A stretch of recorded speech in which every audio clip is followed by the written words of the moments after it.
ಕೇಳಿ ಸ್ನೇಹಿತ್ರೆ, ಇವತ್ತು ನಾವು ಮಾತಾಡ್ತಿರೋದು ಬರೀ ಒಂದು ಸುದ್ದಿಯ ಬಗ್ಗೆ ಅಲ್ಲ, ಬದಲಾಗಿ ಇಡೀ ಜಗತ್ತನ್ನೇ ಸ್ಮಶಾನ ಮಾಡಬಲ್ಲ ಒಂದು ಮಹಾಯುದ್ಧದ ಬಗ್ಗೆ. ಹೌದು, ಮಧ್ಯಪ್ರಾಚ್ಯ ಈಗ ಧಗಧಗಿಸುತ್ತಾ ಇದೆ. ಅಲ್ಲಿ ಬೀಸುತ್ತಿರುವುದು ತಣ್ಣನೆಯ ಗಾಳಿಯಲ್ಲ, ಬದಲಾಗಿ ಸುಟ್ಟು ಕರಕಲಾಗುತ್ತಿರುವ ಹೆಣಗಳ ಬಿಸಿ ಶಾಖ. ಅದರ ಬಗ್ಗೆ ಸ್ವಲ್ಪ ಮಾಹಿತಿ ಕೊಡ್ತೀನಿ. ಆದ್ರೆ ಅದಕ್ಕೂ ಮುಂಚೆ ನೀವಿನ್ನೂ ಜಿಯೋಸ್ಕೋಪ್ ಕನ್ನಡ ಚಾನೆಲ್ನ ಸಬ್ಸ್ಕ್ರೈಬ್ ಆಗಿಲ್ಲ ಅಂದ್ರೆ ಈ ಕೂಡಲೇ ಸಬ್ಸ್ಕ್ರೈಬ್ ಆಗಿ. ವಿಷಯ ಏನು ಅಂದ್ರೆ, ಇವತ್ತು ಅಮೆರಿಕದ ಪಡೆಗಳು ಇರಾನ್ಗೆ ಹತ್ತಿರ ಆಗ್ತಾ ಇವೆ ಅಂದ್ರೆ ಅಲ್ಲೇನೋ ಒಂದು ದೊಡ್ಡ ಅನಾಹುತ ಕಾದಿದೆ ಅಂತಲೇ ಅರ್ಥ. ಇಷ್ಟು ದಿನ ಜಗತ್ತಿಗೆ ಅಬ್ಬರಿಸ್ತಾ ಇದ್ದ ಇರಾನಿನ ಸರ್ವೋಚ್ಚ ನಾಯಕ ಅಯತೊಲ್ಲಾ ಅಲಿ ಖಮೇನಿ ಈಗ ಎಲ್ಲಿ ಹೋಗಿದ್ದಾನೆ ಗೊತ್ತಾ? ಅಮೆರಿಕದ ಸಂಭಾವ್ಯ ದಾಳಿಗೆ ಬೆದರಿ ತನ್ನ ಪ್ರಾಣ ಉಳಿಸಿಕೊಳ್ಳೋಕೆ ಅವನು ಅಂಡರ್ಗ್ರೌಂಡ್ ಸೇರಿದ್ದಾನೆ. ಇದನ್ನೇ ಹೇಳೋದು ಸಾಯೋ ಕಾಲಕ್ಕೆ ಬುದ್ಧಿಗೆಟ್ಟಿತು ಅಂತ.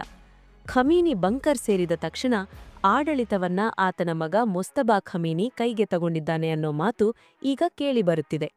ಇಲ್ಲಿ ಅಧಿಕಾರ ಅನ್ನೋದು ಅಪ್ಪನಿಂದ ಮಗನಿಗೆ ಹೋಗೋ ಆಸ್ತಿಯಲ್ಲ, ಅದು ಜನರ ನಂಬಿಕೆ. ಆದ್ರೆ ಇರಾನ್ ಸರ್ಕಾರ ತನ್ನ ಅಧಿಕಾರವನ್ನ ಉಳಿಸಿಕೊಳ್ಳೋದಕ್ಕೆ ತನ್ನದೇ ಜನರನ್ನ ಬಲಿ ಹಾಕ್ತಿದೆ ಅನ್ನೋದನ್ನ ಕೇಳಿದ್ರೆ ಕರುಳು ಕಿವುಚಿದಂತಾಗುತ್ತೆ. ಸ್ನೇಹಿತ್ರೆ, ಇರಾನ್ ಏನ್ ಮಾಡ್ತಿದೆ ಗೊತ್ತಾ? ತನ್ನ ರಾಜಧಾನಿ ತೆಹರಾನ್ನಲ್ಲಿ ಜನರ ಕಣ್ಣಿಗೆ ಮಣ್ಣು ಎರಚೋಕೆ ಒಂದು ದೊಡ್ಡ ಪಬ್ಲಿಕ್ ಬೋರ್ಡ್ ಮೇಲೆ ಭಾರೀ ಮ್ಯೂರಲ್ ಚಿತ್ರಿಸಿದೆ.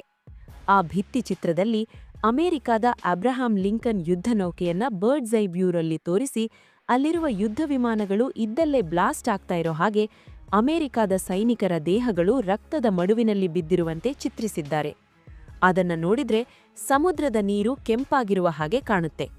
ಇರಾನ್ ಹೇಳ್ತಿರೋದು ಒಂದೇ: ಅಮೆರಿಕ ನಮ್ಮ ಮೇಲೆ ದಾಳಿ ಮಾಡಿದ್ರೆ ಅದಕ್ಕೆ ತಕ್ಕ ಉತ್ತರ ಕೊಡ್ತೀವಿ ಅಂತ. ಆದ್ರೆ ಸ್ನೇಹಿತ್ರೆ, ಗೋಡೆ ಮೇಲೆ ಚಿತ್ರ ಬಿಡಿಸಿದ್ರೆ ಗುರಿ ಮುಟ್ಟಲ್ಲ, ಅದಕ್ಕೆ ಎದೆಗಾರಿಕೆ ಬೇಕು. ಅಸಲಿ ಕಥೆ ಈಗ ಶುರುವಾಗುತ್ತೆ ನೋಡಿ. ಈ ಮ್ಯೂರಲ್ ಹಿಂದೆ ಇರಾನ್ ಒಂದು ದೊಡ್ಡ ಸತ್ಯವನ್ನ ಅಡಗಿಸಿಟ್ಟಿದೆ. ಜನವರಿ 8 ಮತ್ತು 9ನೇ ತಾರೀಖು ಅಲ್ಲಿ ಒಂದು ಅತಿ ದೊಡ್ಡ ನರಮೇಧ ನಡೆದಿದೆ. ಇರಾನಿನ ಮಾಧ್ಯಮಗಳೇ ಈಗ ರಹಸ್ಯವಾಗಿ ಈ ಮಾಹಿತಿಯನ್ನ ಹೊರಹಾಕಿವೆ. ಹೌದು ಗೆಳೆಯರೆ, 8 ಮತ್ತು 9ನೇ ತಾರೀಖು ಬರೋಬ್ಬರಿ 35,000 ಜನರನ್ನ ಕೊಲ್ಲಲಾಗಿದೆ. ಇಷ್ಟು ದೊಡ್ಡ ಮಟ್ಟದ ಹತ್ಯೆ ನಡೆದಿದ್ರೂ ಜಗತ್ತು ಯಾಕೆ ಸುಮ್ಮನಿದೆ?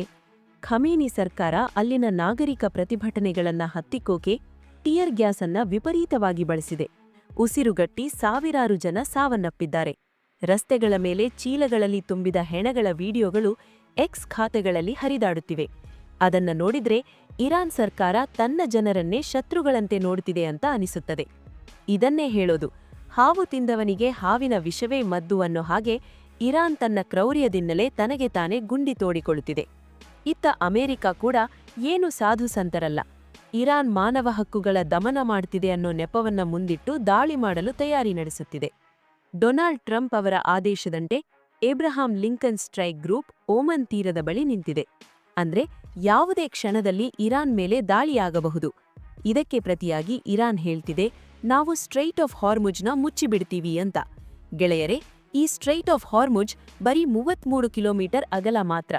ಆದ್ರೆ ಜಗತ್ತಿನ 50% ತೈಲ ಸಾಗಾಣಿ ಇದೇ ದಾರಿಯಿಂದ ಹೋಗುತ್ತದೆ.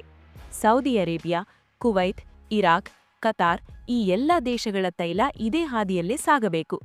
ಇರಾನ್ ಇದನ್ನ ಬಂದ್ ಮಾಡಿದ್ರೆ ಜಗತ್ತಿನ ಆಯಿಲ್ ಮಾರ್ಕೆಟೇ ಕುಸಿದು ಬೀಳುತ್ತೆ. ಇದನ್ನೇ ಹೇಳೋದು ಇಬ್ಬರ ಜಗಳ ಊರಿಗೆಲ್ಲ ಸಂಕಷ್ಟ ಅಂತ. ಇರಾನ್ ಮೇಲೆ ದಾಳಿ ಮಾಡೋದು ಅಷ್ಟು ಸುಲಭ ಅಲ್ಲ ಅಂತ ಇರಾನ್ ಅಂದುಕೊಂಡಿದೆ. ಯಾಕೆಂದ್ರೆ ಅಲ್ಲಿ ಅಲ್ಬೋರ್ಸ್ ಮತ್ತು ಝಾಗ್ರಾಸ್ ಎಂಬ 2 ಬಲಿಷ್ಠ ಪರ್ವತ ಶ್ರೇಣಿಗಳಿವೆ. ಝಾಗ್ರಾಸ್ ಪರ್ವತ ಶ್ರೇಣಿ 1600 ಕಿಲೋಮೀಟರ್ ಉದ್ದವಿದ್ದು ಭೂಸೇನೆ ಒಳನುಗ್ಗದಂತೆ ರಕ್ಷಣೆ ಕೊಡುತ್ತದೆ. ಆದ್ರೆ ಅಮೆರಿಕ ಮತ್ತು ಇಸ್ರೇಲ್ ಬಳಿ ವಾಯುದಾಳಿ ತಂತ್ರ ಇದೆ. ಯುಎಇ ಮತ್ತು ಸೌದಿ ಅರೇಬಿಯಾ ತಮ್ಮ ಏರ್ ಸ್ಪೇಸ್ ಕೊಡಲ್ಲ ಅಂತ ಹೇಳಿದ್ರೂ ಅಮೆರಿಕ ಜೋರ್ಡನ್ ಬೇಸ್ ಬಳಸಿ ಇರಾನ್ ಮೇಲೆ ದಾಳಿ ಮಾಡಲು ರೆಡಿಯಾಗಿದೆ. ಚೀನಾದಿಂದ ದೊಡ್ಡ ಪ್ರಮಾಣದಲ್ಲಿ ಆಯುಧಗಳು ಇರಾನ್ಗೆ ಬರುತ್ತಿವೆ.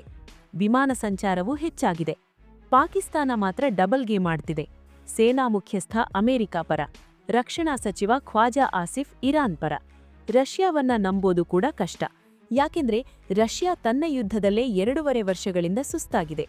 ಒಂದೆಡೆ ಇರಾನ್ ಒಳಗೆ ಕುರ್ದ್ ಪಡೆಗಳು ಮತ್ತು ಪ್ರತಿಭಟನಾಕಾರರಿಗೆ ಅಮೆರಿಕದ ಆಯುಧಗಳು ತಲುಪಿವೆ. ಇನ್ನೊಂದೆಡೆ ಖಮೀನಿ ಕುಟುಂಬದ ಒಳಜಗಳ ಶುರುವಾಗಿದೆ. ಅತಿ ಆಸೆ ಗತಿಗೇಡು ಅನ್ನೋ ಹಾಗೆ ಇರಾನ್ ಸರ್ಕಾರ ಅಧಿಕಾರದ ಅಮಲದಲ್ಲಿ ತನ್ನದೇ ಜನರ ರಕ್ತದ ಮೇಲೆ ನಿಂತಿದೆ. ಅಮೆರಿಕ ಕೂಡ ಮಾನವ ಹಕ್ಕುಗಳ ಹೆಸರಿನಲ್ಲಿ ತನ್ನ ಅಧಿಪತ್ಯ ಸ್ಥಾಪಿಸೋಕೆ ನೋಡುತ್ತಿದೆ. ಈ ಎರಡು ಆನೆಗಳ ಹೋರಾಟದಲ್ಲಿ ತುಳಿಯಲ್ಪಡ್ತಿರೋದು ಅಲ್ಲಿನ ಅಮಾಯಕ ಜನ ಮತ್ತು ಅವರ ಬದುಕು. ಮಧ್ಯಪ್ರಾಚ್ಯದಲ್ಲಿ ಯುದ್ಧ ನಿಕ್ಕಿಯಾಗ್ತಾ ಇದೆಯಾ? ಹೌದು, ಲಕ್ಷಣಗಳು ಹಾಗೆಯೇ ಇವೆ. ಕೊನೆಯದಾಗಿ ಇರಾನ್ ಕಥೆ ಇವತ್ತು ಜಗತ್ತಿಗೆ ಒಂದು ಪಾಠ. ಅಧಿಕಾರಕ್ಕಾಗಿ ಸ್ವಂತ ಜನರನ್ನೇ ಕೊಂದ ಆಡಳಿತಗಾರರಿಗೆ ಕಾಲವೇ ಶಿಕ್ಷೆ ಕೊಡುತ್ತದೆ. ಅಮೆರಿಕ ಮತ್ತು ಇರಾನ್ ನಡುವಿನ ಸಂಘರ್ಷದಲ್ಲಿ ಮುಂದೇನಾಗುತ್ತೆ ಅನ್ನೋದು ಮುಂದಿನ 48 ಗಂಟೆಗಳಲ್ಲಿ ಗೊತ್ತಾಗಲಿದೆ. 1979ರ ಇಸ್ಲಾಮಿಕ್ ಕ್ರಾಂತಿಯ ನಂತರ ಇರಾನ್ ಇಂತಹ ಭೀಕರ ದಿನಗಳನ್ನ ಕಂಡಿರಲಿಲ್ಲ.